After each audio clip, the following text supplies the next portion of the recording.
Peace, peace. What's going on YouTube? This is He Got Credit. I'm your host, Brother Najee. And today we're going to be talking about marriage and credit, right? Marriage and credit. A lot of people have the tendency of believing that once you get married, that your credit scores intertwine. They come together as one, right? That's what people believe. But I'm here to tell you today that is the biggest myth told, okay?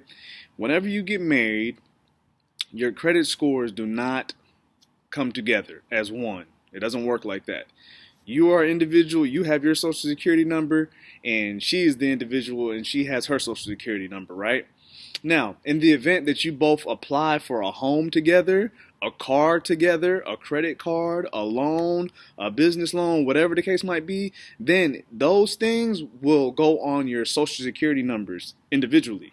Those things will go on your EIN numbers individually, right? So let's say, for example, you guys break up, and for some reason he was responsible for the mortgage, and he's not paying it anymore.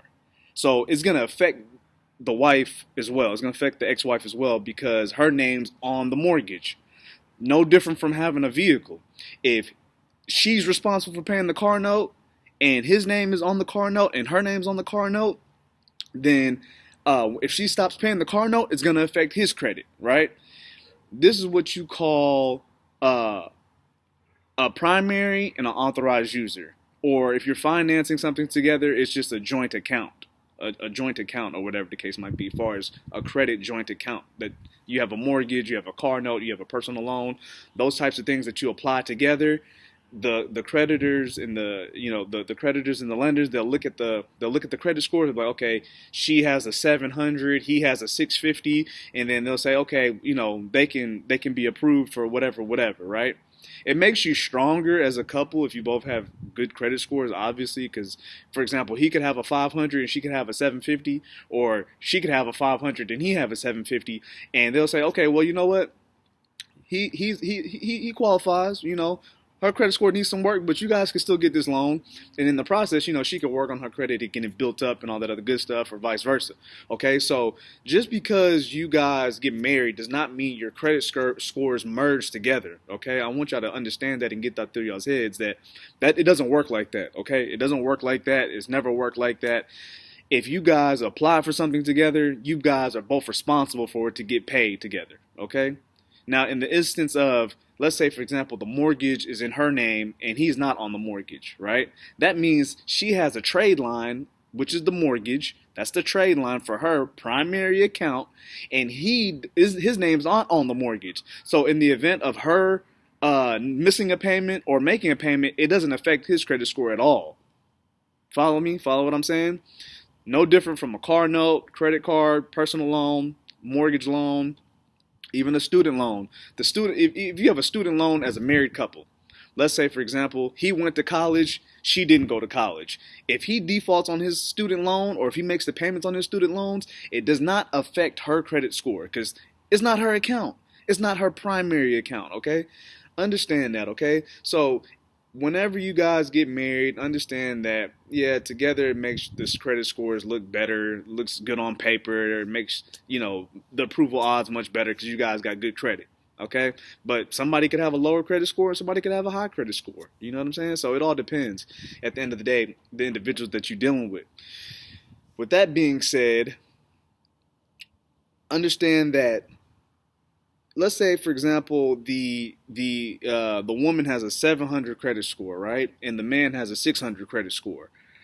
She could help him build his credit up by authorized user accounts. She could add him to credit cards. She could refinance her home and put him on there as the account, and that history will reflect onto him.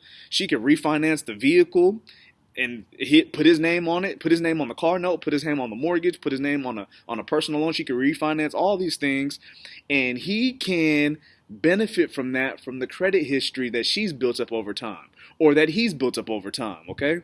These are how things you can work together as a couple and as a married couple, as far as building up each other's credit scores, or, putting somebody on game as far as how to level up to a 700, 800, etc.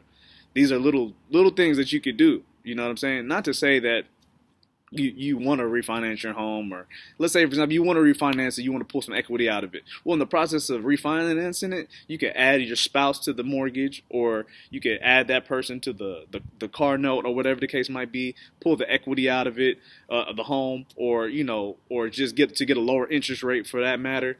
These are all little things that you can do as a married couple, or even if you boyfriend and girlfriend, or if you have a fiance. You know what I'm saying? You can add that person to credit cards as authorized users. You know what I'm saying? Just to help them out and boost their scores up, to level them up to get where you at. You know what I'm saying? So that's all I wanted to cover today. I'm not going to hold y'all. If you guys need authorized user trade lines, contact me, 405-441-3276. The website is hegotcredit.net. All right. And like I said, reach out to me. Follow me on Instagram, hegotjays23. Follow me on Snapchat, he got credit. Twitter, he got credit. Facebook, Najee Shi Amaru Ali. I ain't going to hold y'all, man. Y'all have a nice day. I'm out. Peace.